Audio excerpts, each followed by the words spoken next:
In the heart of Afghanistan's most dangerous province, where the mountains hold secrets and every shadow could hide death, Lieutenant Sarah Chen believed she was about to experience the quietest day of her deployment. The morning sun painted the rocky landscape in shades of gold, and for once, the radio chatter was minimal. Her team of Navy SEALs had been stationed at Forward Operating Base Viper for 3 weeks without major incident, but in a war zone, quiet days are often the most dangerous ones. What Sarah didn't know was that while she sipped her morning coffee and reviewed routine patrol reports, enemy fighters had been moving through the mountains for days. They had studied her base, counted her soldiers, and identified the perfect moment to strike. They knew about the supply convoy coming in. They knew about the reduced patrol schedule. Most importantly, they knew about the skeleton crew that would be left behind. As Sarah checked her watch and noted how peaceful everything seemed, she had no idea that in less than 4 hours, she would be the only thing standing between a captured SEAL team and a fate worse than death. She couldn't imagine that her Quiet Tuesday would become a legendary rescue mission that would change military protocol forever. The enemy had been watching. They had been waiting. And they were about to discover that they had severely underestimated the woman they thought would be their easiest target. Lieutenant Sarah Chen stretched her arms above her head as she stepped out of the communications bunker at Forward Operating Base Viper. The morning air was crisp, carrying the familiar scent of dust and diesel fuel that had become her normal over the past 6 months in Afghanistan. At 28, she was one of the youngest intelligence officers ever assigned to work directly with SEAL teams, but her reputation for quick thinking and unshakable calm under pressure had earned her the respect of even the most seasoned operators. The base sat nestled in a valley between 2 mountain ranges, its concrete barriers and razor wire creating a small island of American military presence in one of the most contested regions of the country. Sarah had been stationed here with SEAL Team Charlie for 3 weeks now, supporting their reconnaissance missions and providing real-time intelligence analysis for operations throughout Helmand Province. She walked toward the mess hall, nodding to the Marines manning the guard towers. The base housed about 60 personnel on any given day, though that number fluctuated depending on mission schedules and supply runs. Today felt different though. Lighter somehow. Most of the SEAL team was scheduled for a routine patrol to check on a village about 15 kilometers to the north, leaving behind only a skeleton crew to monitor communications and maintain base security. Commander Jake Morrison, the SEAL team leader, approached her as she poured herself a cup of coffee from the mess hall's perpetually brewing pot. At 35, Morrison was a 15-year veteran with piercing blue eyes and the kind of quiet confidence that made everyone around him feel safer. His team respected him not just for his tactical brilliance, but for the way he never asked them to do anything he wouldn't do himself. "Morning, Chen," he said, grabbing his own cup. "Sleep okay?" "Better than usual," she replied with a small smile. "No incoming fire to wake me up at 3 a.m. I'm starting to think this place might actually be civilizing." Morrison chuckled. "Don't jinx it. We're heading out in an hour for that village survey. Should be back before dinner. Think you can handle keeping an eye on things here?" Sarah raised an eyebrow. "I think I can manage to watch some radios and file some reports without burning the place down." "That's why I like working with you," Morrison said. "No drama, no ego, just solid, reliable work." He paused, his expression growing more serious. "Listen, I know it's probably nothing, but we've been getting some chatter about increased enemy movement in the area. Nothing specific, just keep your ears open today, okay?" She nodded. In her role, Sarah spent most of her time analyzing intercepted communications, satellite imagery, and human intelligence reports. Over the past few days, she had noticed a slight uptick in radio traffic from known enemy frequencies, but nothing that seemed to indicate an imminent threat. The pattern suggested routine movements, possibly related to smuggling operations or tribal disputes rather than military action. After Morrison left to brief his team, Sarah made her way to the intelligence center, a climate-controlled trailer packed with computers, radios, and secure communication equipment. The morning briefing materials were already waiting for her, downloaded overnight from headquarters in Kandahar. She settled into her chair and began reviewing the overnight intelligence summaries. The reports painted a picture of relative calm across the region. A few minor skirmishes in distant provinces, some suspicious vehicle movements spotted by drone surveillance, and the usual background noise of insurgent communications. Nothing that would change today's mission parameters or suggest any immediate danger to their base. Staff Sergeant Mike Rodriguez, the base's senior communications specialist, poked his head into the trailer. "Ma'am, we just got confirmation that the supply convoy is running about 2 hours behind schedule. Weather delays at Bagram. Commander Morrison says they'll adjust their patrol route to avoid being out there when the convoy arrives." Thanks, Rodriguez. Any word on why the convoy's so delayed? Sandstorm grounded all flights yesterday, so they're trying to make up time today. Nothing unusual, just Mother Nature being difficult. Sarah made a note in her log and continued reviewing the intelligence reports. The base's routine was so well established that delays like this were easily accommodated. The SEAL team would extend their patrol slightly, the convoy would arrive when it arrived, and life would continue its predictable rhythm. By 10 o'clock, the base had taken on its daytime quiet. Morrison's team of 8 SEALs had departed in 2 vehicles, leaving behind only the essential personnel. Sarah, Rodriguez, 6 Marines for security, a medic, and 2 engineers working on communications equipment upgrades. The reduced population made the base feel almost peaceful. Sarah spent the morning updating intelligence databases and preparing briefing materials for the evening debrief. The work was methodical and familiar, requiring focus but not the intense concentration demanded during active operations. She found herself actually enjoying the calm pace, a luxury that was rare in their operational environment. Around noon, she took a break to grab lunch and check in with the Marines at the perimeter posts. Private First Class Tommy Williams, a 19-year-old from Ohio who had been in country for only 2 months, was manning the main gate. His enthusiasm reminded Sarah of herself when she first deployed, eager to prove herself and constantly alert for any sign of trouble. "Anything interesting happening out there, Williams?" she asked as she approached his position. "No, ma'am. Pretty quiet. Had a few local kids come by earlier trying to sell stuff, but they moved on when we told them the commanders weren't here. Oh, and there's been a truck parked on that ridge about a mile out for the past hour or so." Sarah looked in the direction Williams pointed. Through binoculars, she could make out a small pickup truck positioned where the road crested a hill. It wasn't unusual for local vehicles to stop there, as it was one of the few places with decent cell phone reception in the valley. Still, something about it nagged at her. "How long did you say it's been there?" "About an hour, maybe a little longer. Driver got out once to mess with something in the back, but mostly just sitting there." Sarah made a mental note to keep an eye on the vehicle.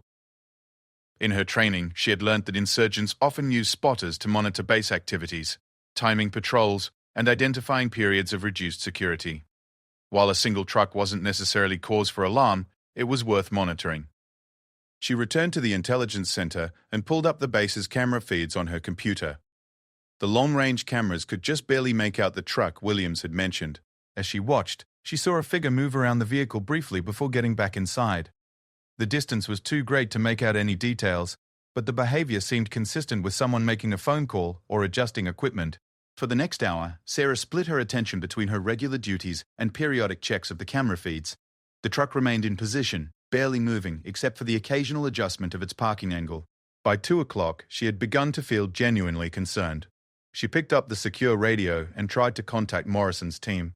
"Charlie 6, this is base. Radio check. Over." The response came back clear and strong. "Base, Charlie 6. We're about halfway through our route. Everything good on your end?" "Mostly quiet here. Just wanted you to know we've had a vehicle observing us from the North Ridge for about 2 hours. Probably nothing, but wanted to keep you informed." There was a brief pause before Morrison responded. "Copy that. We'll be wrapping up here in about 30 minutes and heading back. Can you get eyes on that vehicle with the cameras?" "Already on it."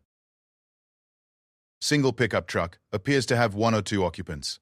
They've been stationary but not completely inactive. Keep watching them. If they move toward the base or do anything that looks hostile, get on the radio immediately. We're about 20 minutes out from being able to respond if needed." Sarah acknowledged the transmission and continued her surveillance.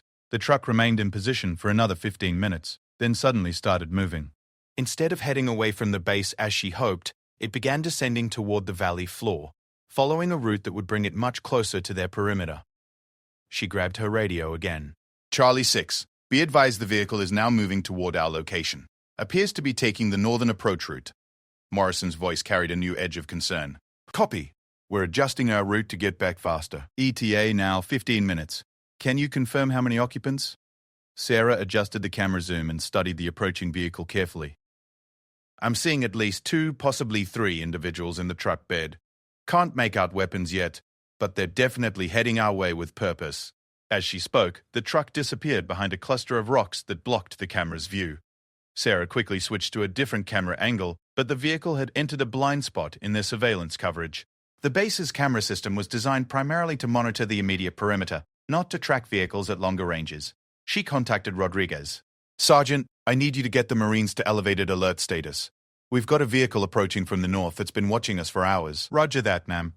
Should I sound general quarters? Sarah hesitated. The base's general alarm would bring everyone to full combat readiness, but it would also create chaos if this turned out to be a false alarm. Morrison's team was already en route, and the Marines were trained to handle a single vehicle if necessary. Not yet.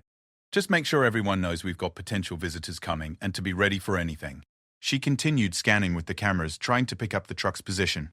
The northern approach to the base wound through several small valleys and rocky outcroppings, providing numerous places where a vehicle could hide from surveillance.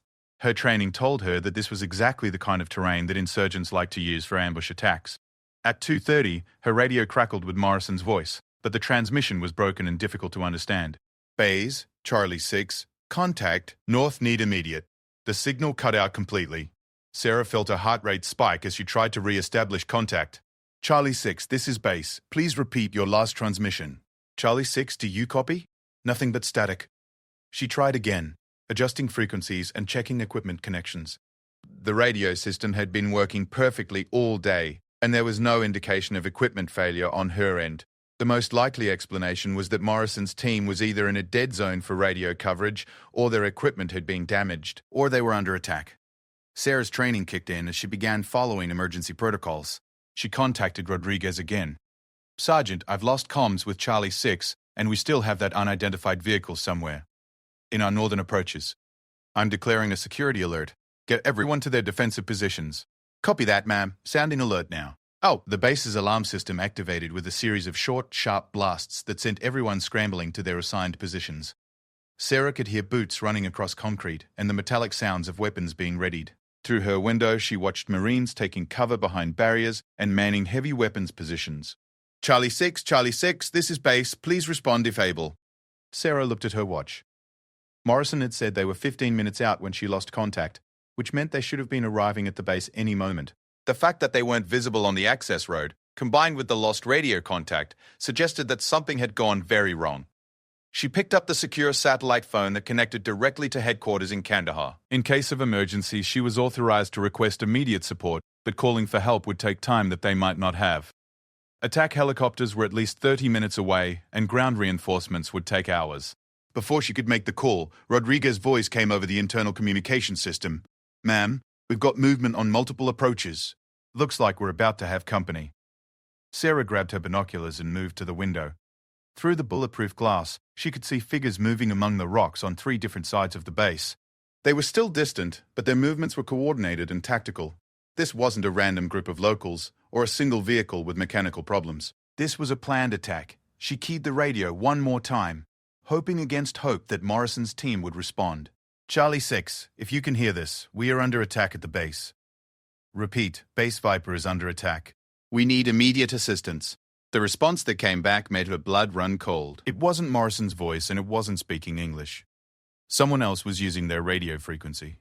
Sarah realized with growing horror that the quiet day she'd been enjoying was about to become the fight of her life. Morrison's team was missing, the base was surrounded, and she was about to discover just how much the enemy had been planning for this moment. The truck that had been watching them for hours wasn't a spotter. It was the signal to begin the assault that would test everything she had learned about survival, leadership, and the true cost of serving her country in a place where the enemy showed no mercy to those who fell into their hands. The first mortar round exploded 50 meters outside the eastern perimeter, sending chunks of rock and dirt cascading over the base's concrete barriers. Sarah felt the concussion through the floor of the intelligence trailer as she grabbed the satellite phone with shaking hands. The peaceful afternoon had transformed into a nightmare in the span of minutes. Kandahar Control, this is Base Viper Actual, she said into the phone, using the emergency call sign that would immediately alert headquarters to a crisis situation. We are under attack by unknown numbers of enemy forces. We have lost contact with our primary patrol unit and require immediate assistance. The voice that responded was calm and professional, a stark contrast to the chaos beginning to unfold around her. Base Viper Actual, this is Kandahar Control. Confirm you are under attack. Can you provide enemy strength and disposition?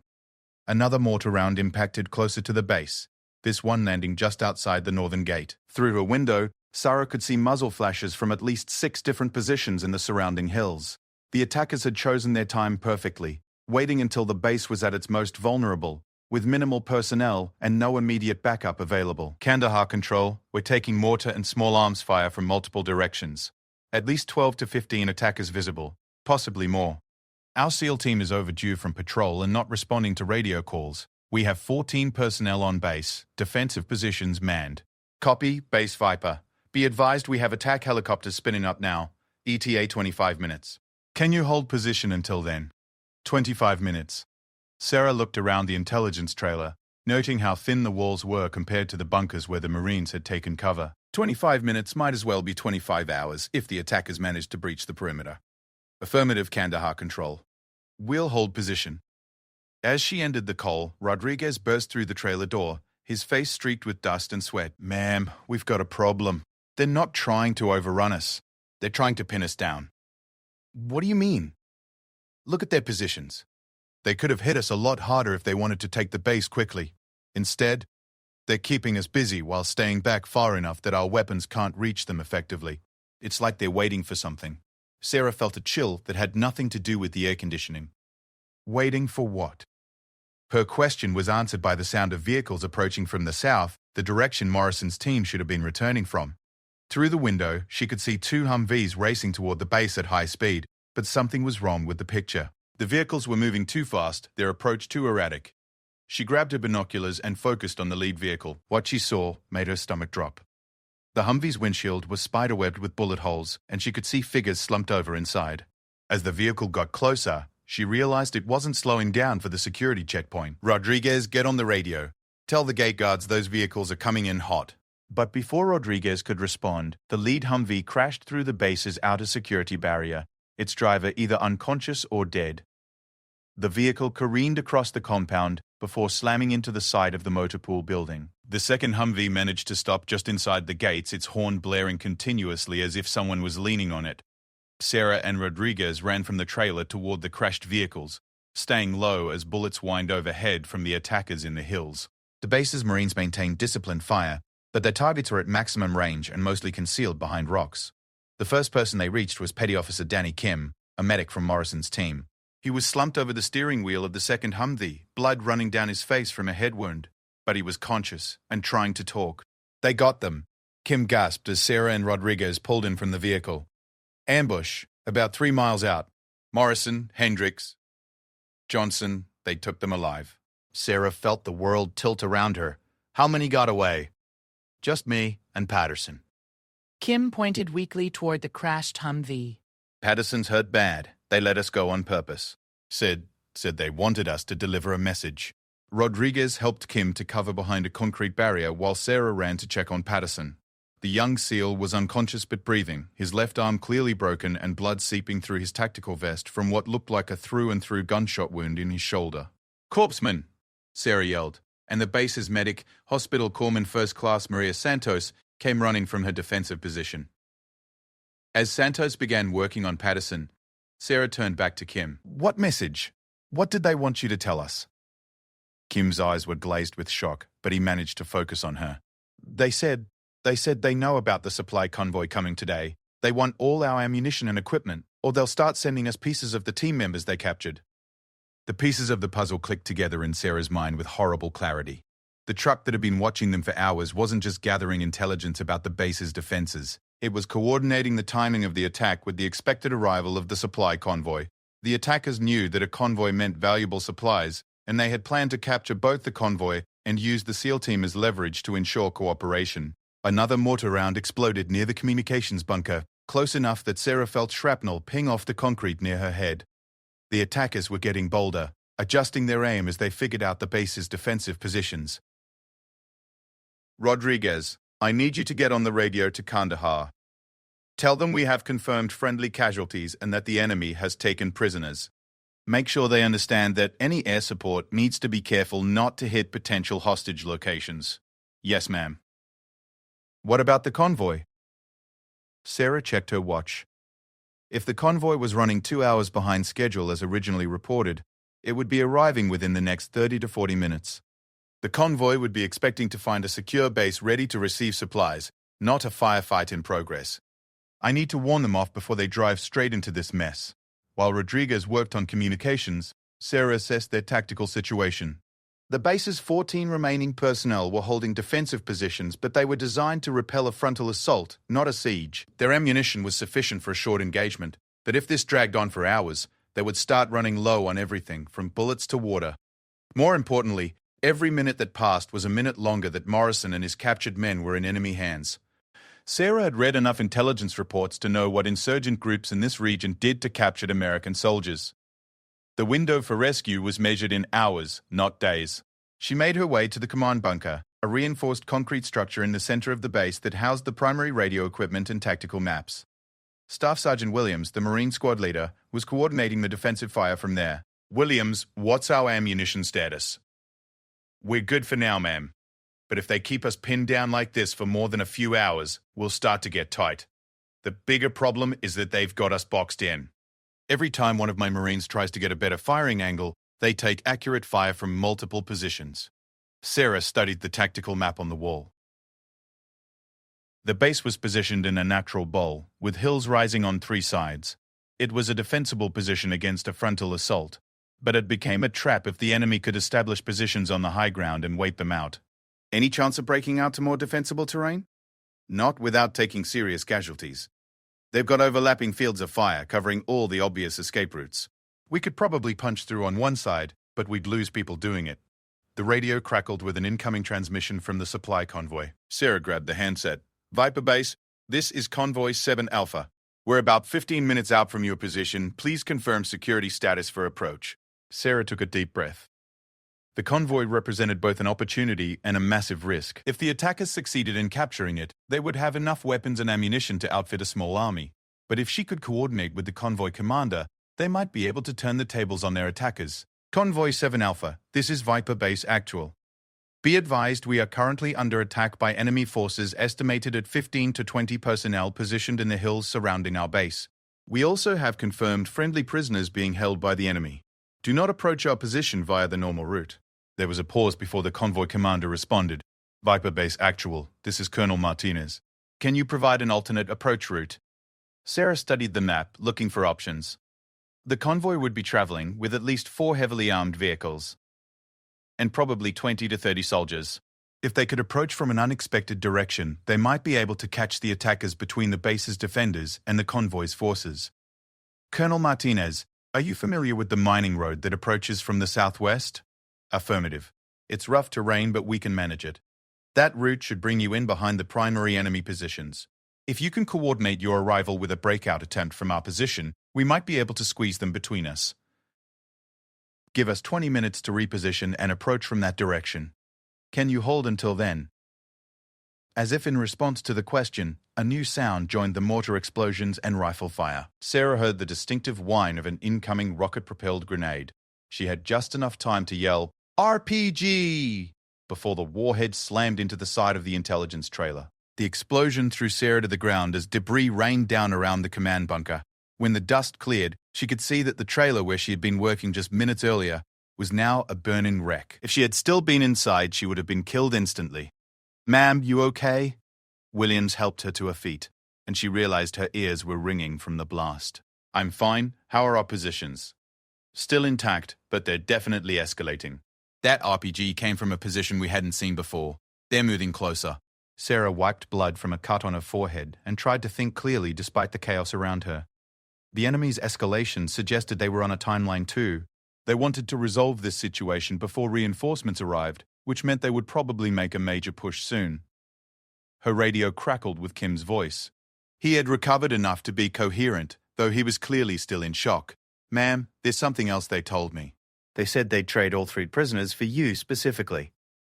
Sarah felt the blood drain from her face. What did you say? They asked a lot of questions about who was in charge of intelligence at the base.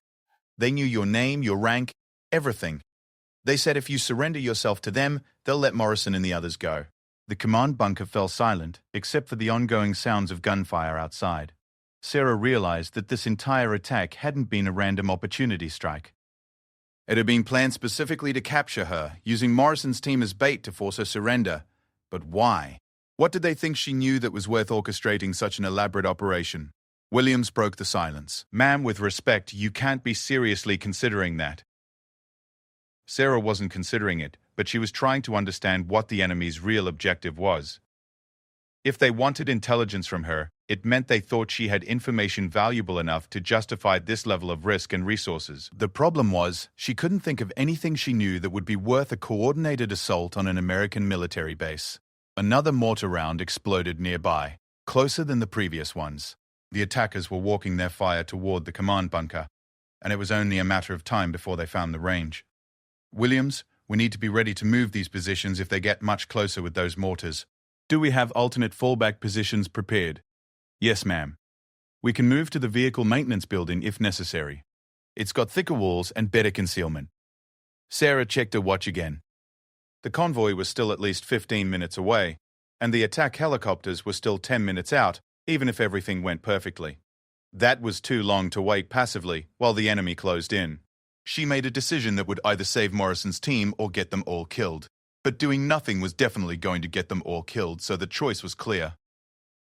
Williams, I need you to prepare for a coordinated breakout. When that convoy hits the enemy positions from behind, we're going to punch through their line and go get our people back.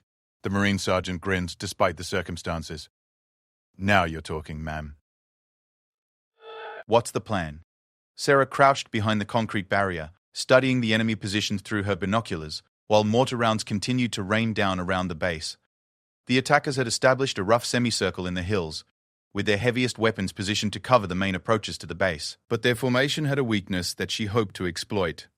Williams, look at this, she said, handing him the binoculars and pointing toward the eastern ridge. See how their positions are focused on keeping us pinned down rather than preventing a breakout? They're spread thin because they're trying to cover too much ground. The Marine Sergeant studied the terrain for several moments before nodding. You're right.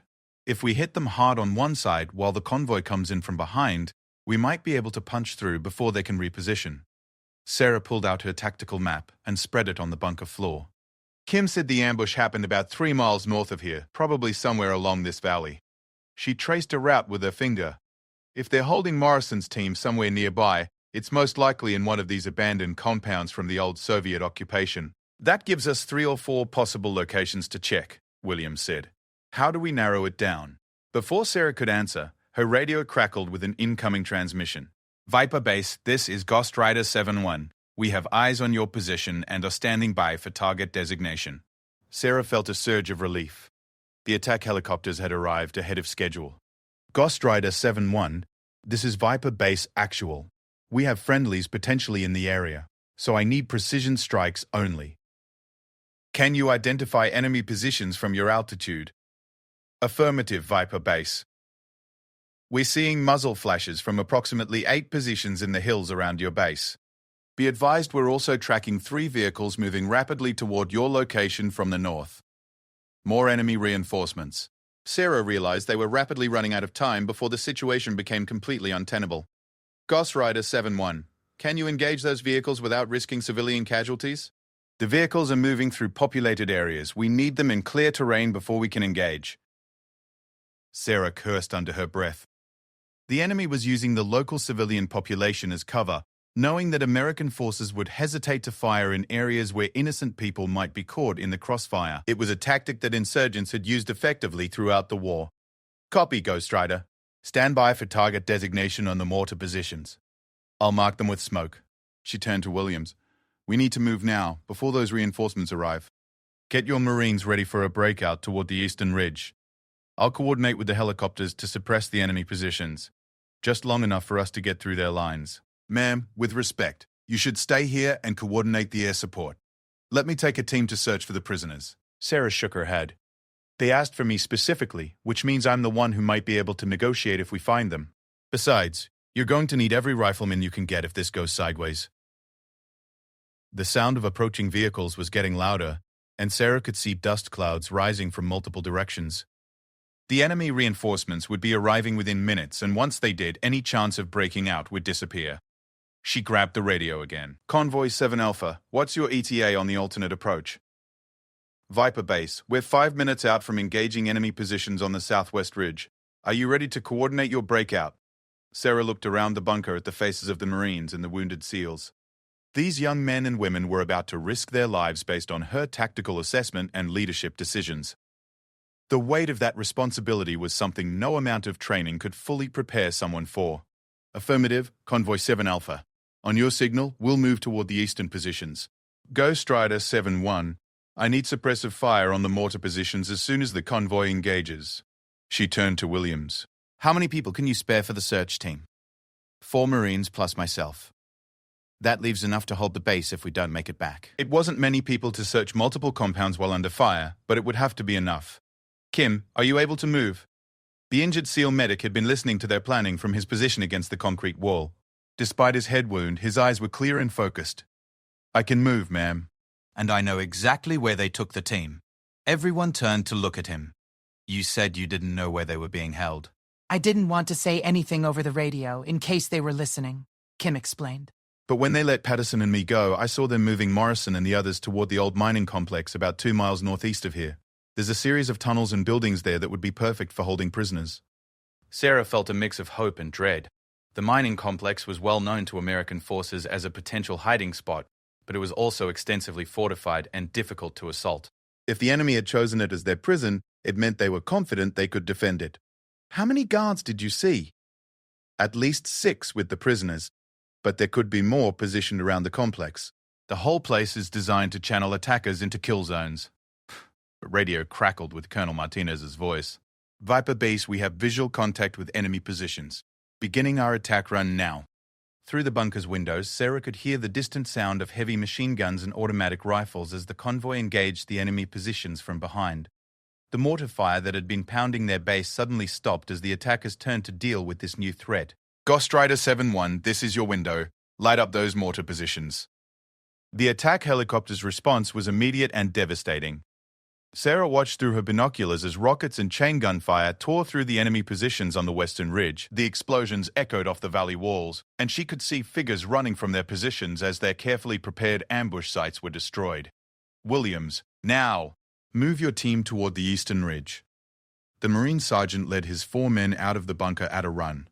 Their movements coordinated and professional despite the chaos around them. Sarah followed close behind, with Kim moving more slowly but keeping pace despite his injuries. The break across open ground to the base's eastern wall took only 30 seconds, but it felt like an eternity under the sporadic rifle fire from the hills. Sarah heard bullets cracking past her head and saw chunks of concrete flying from impacts nearby, but somehow they all made it to cover without taking casualties.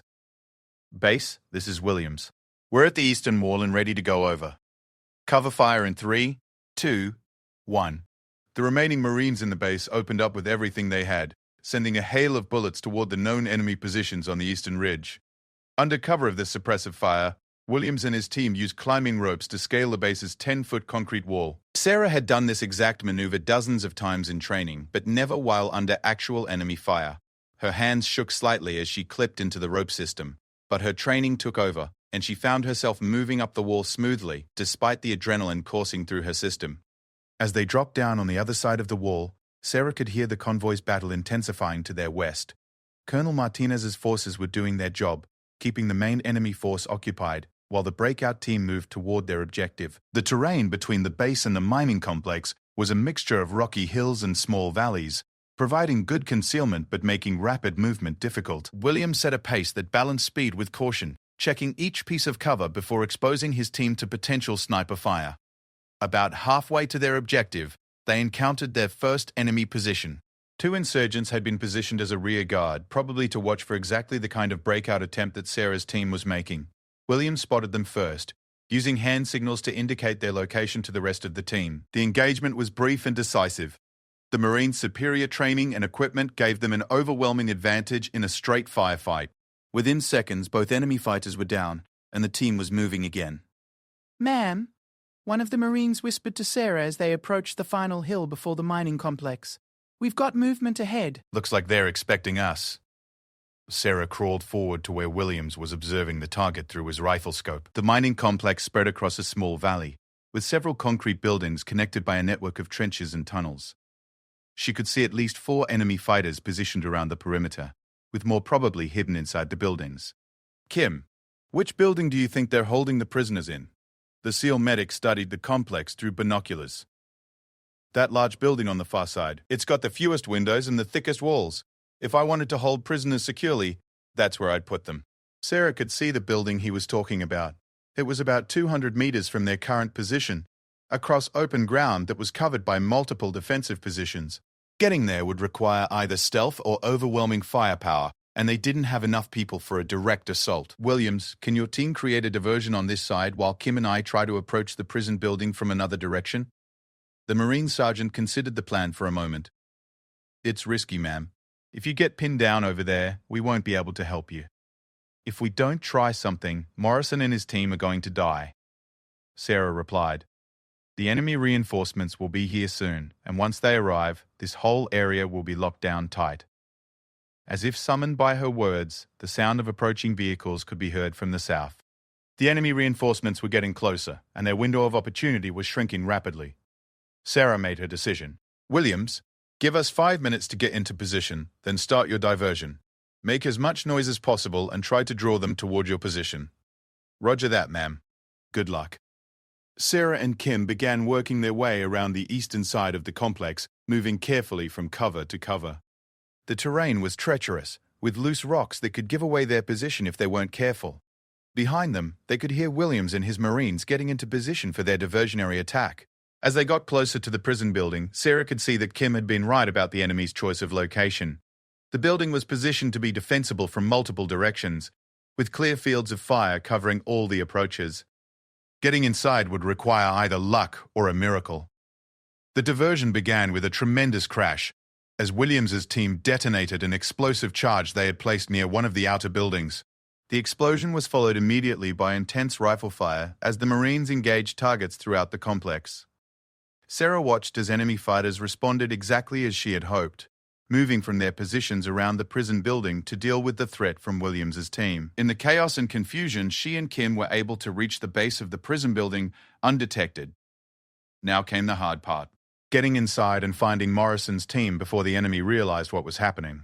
Sarah checked her rifle one more time and prepared to breach the building that held her captured comrades.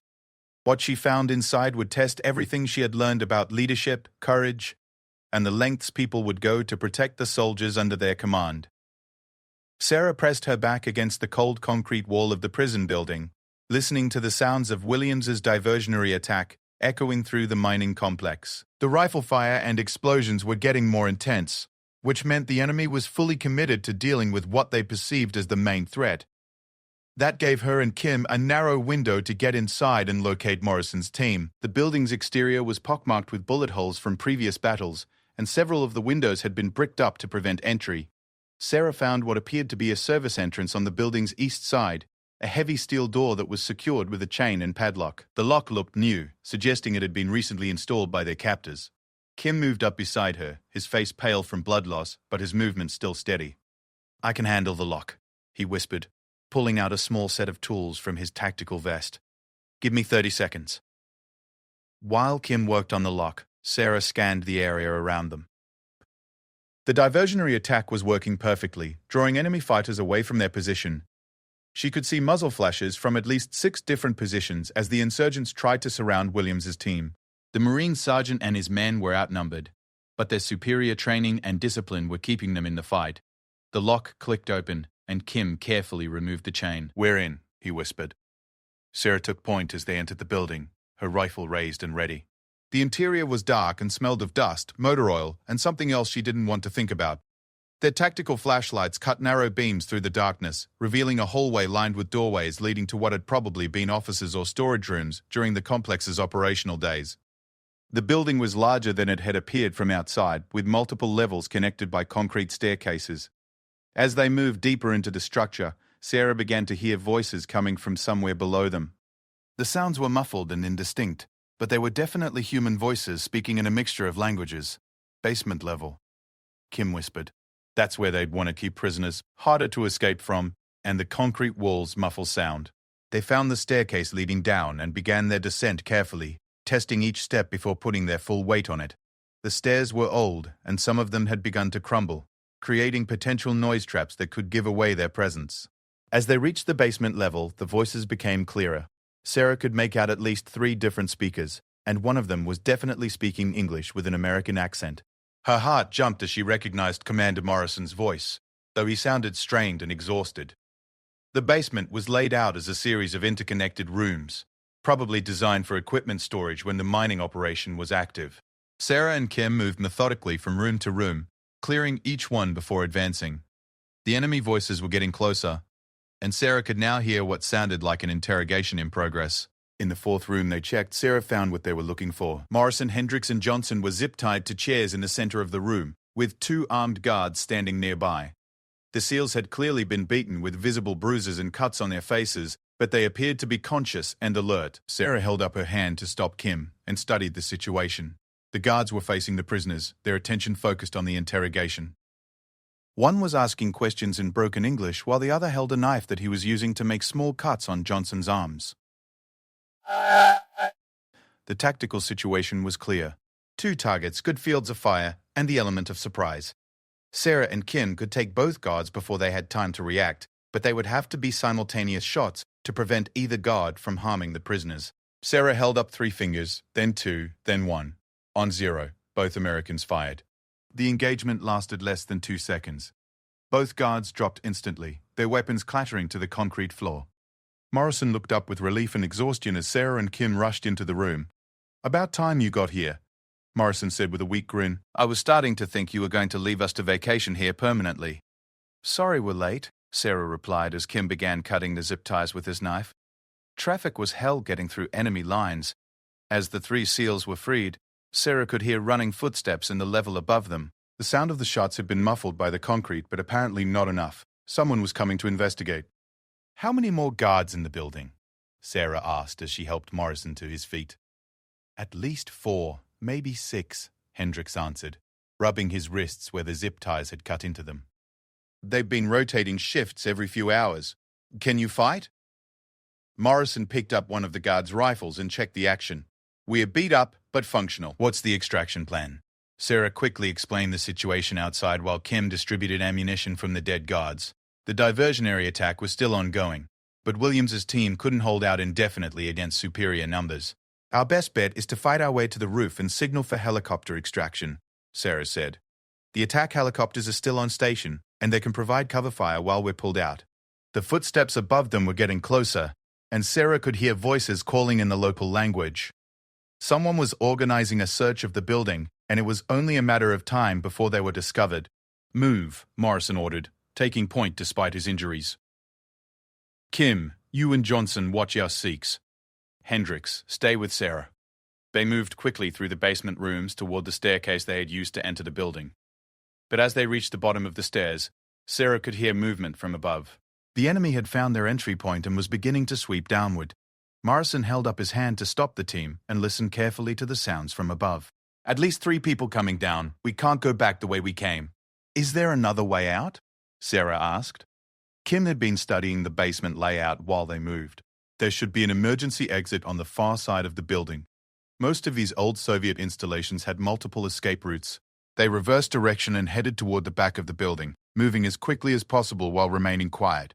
Behind them, Sarah could hear the enemy searchers reaching the basement level and beginning to check the rooms systematically. The emergency exit turned out to be a narrow concrete tunnel that led to a concealed opening about 50 meters from the main building. It was barely wide enough for one person at a time, and the ceiling was so low they had to crawl on their hands and knees. As they emerged from the tunnel, Sarah could see that the tactical situation had changed dramatically. Williams' diversionary attack had succeeded too well. The Marines had eliminated most of the enemy fighters in the immediate area, but that meant the remaining insurgents were now concentrated around the prison building. "We're trapped," Hendricks observed, looking at the enemy positions between them and any viable escape route. Sarah pulled out her radio and contacted the attack helicopters. "Ghost Rider 7-1, this is Viper Base Actual. We have recovered our prisoners and need immediate extraction from the mining complex. Can you provide cover fire?" "Viper Base Actual, we see you on thermal imaging. Be advised we're tracking approximately 8 enemy fighters converging on your position. We can provide covering fire, but you'll need to mark your position clearly to avoid friendly fire incidents." Sarah looked around for anything they could use to signal their position to the helicopters. The mining complex was filled with old equipment and debris, but nothing that would create a clear visual reference from altitude. "Morrison, do we have any signaling equipment?" The SEAL commander checked his gear. Flare gun with 2 rounds. That's it. When I fire the flare, everyone move toward the northern edge of the complex. The helicopters will suppress the enemy positions, and hopefully Williams can link up with us for extraction. Sarah could hear enemy voices getting closer as the insurgents closed in on their position. The next few minutes would determine whether they escaped or joined Morrison's team as prisoners. She took a deep breath and prepared to fire the flare that would either signal their rescue or mark their final position. But before she could act, the sound of heavy machine gun fire erupted from the direction of the main road. Sarah looked through her binoculars and saw a sight that made her want to cheer. The supply convoy had broken through the enemy roadblock and was charging directly toward the mining complex, with Colonel Martinez's vehicle spreading out to surround the entire area. The insurgents who had been closing in on Sarah's position suddenly found themselves caught between American forces on multiple sides. Change of plans, Morrison said with the first genuine smile Sarah had seen from him. Instead of running away, how about we help our friends finish this fight? Sarah looked at the battered but determined SEALs around her, thought about everything they had been through in the past few hours, and made her decision. Williams, this is Sarah. We've got the packages and we're ready to come home. Can you hold position for one more push? The Marine Sergeant's voice came back strong and confident. Roger that, ma'am. Let's finish this thing. The final battle for the mining complex was about to begin, and Sarah knew that this time they weren't just fighting to survive. They were fighting to win. The final assault on the mining complex began with Colonel Martinez's convoy vehicles creating a thunderous barrage of heavy machine gun fire that echoed off the concrete walls and rocky hills. Sarah watched through her binoculars as the enemy fighters who had been confidently closing in on their position suddenly found themselves surrounded and outgunned.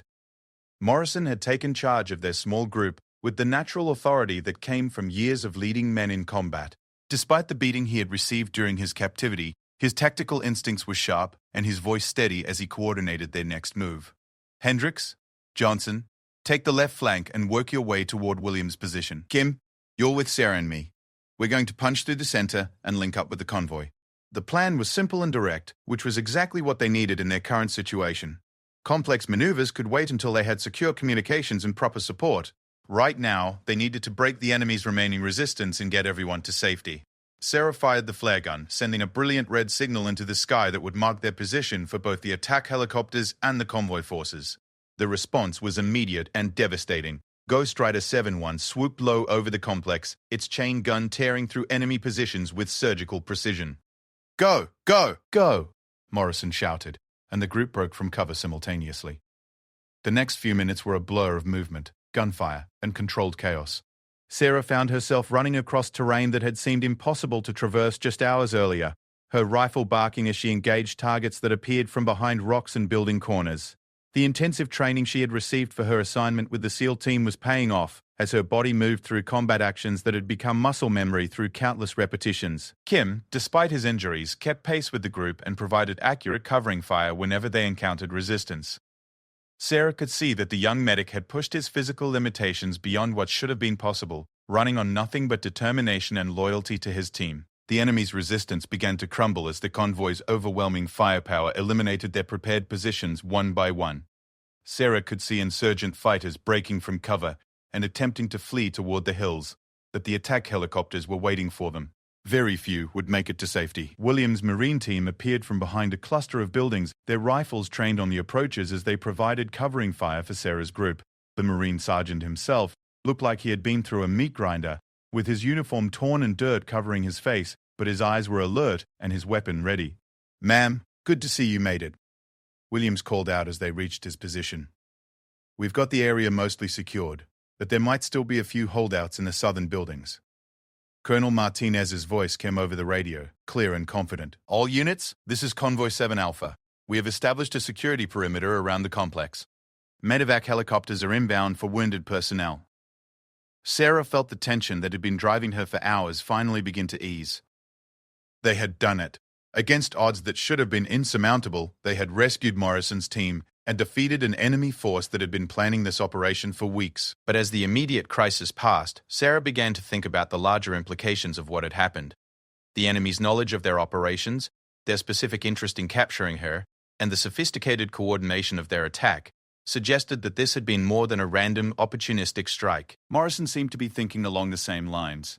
As the medical team from the convoy began treating his injuries, he pulled Sarah aside for a private conversation. "Sarah, there's something you need to know about what happened during our capture," he said, his voice serious despite his obvious relief. "They weren't just interrogating us for general intelligence. They kept asking specific questions about you and what you might know about something called Operation Sandcastle." Sarah felt a chill run down her spine. Operation Sandcastle was a classified intelligence program that she had worked on briefly during her previous assignment. It involved tracking financial networks used by insurgent groups to fund their operations. The fact that these insurgents knew about it and knew about her involvement suggested a serious breach of operational security. "What did you tell them?" "Nothing useful, but they clearly thought you had information about financial networks and funding sources that they were very interested in protecting." The pieces of the puzzle began to fall into place in Sarah's mind. The attack hadn't been a random opportunity to capture supplies and prisoners. It had been a targeted operation designed to eliminate someone who posed a threat to their financial operations. Colonel Martinez approached them as the medical team finished their initial treatment. "Lieutenant Chen, I need to debrief you on what happened here today. This operation is going to require some detailed reporting to headquarters." "Yes, sir. There are some aspects of this situation that we'll need to discuss in a secure environment." "Understood. We'll handle that back at Kandahar. Right now, let's focus on getting everyone home safely." The helicopter evacuation proceeded smoothly, with the most seriously wounded personnel going out on the first flight. Sarah found herself on the second helicopter with Morrison and his team, watching the mining complex shrink below them as they flew towards safety.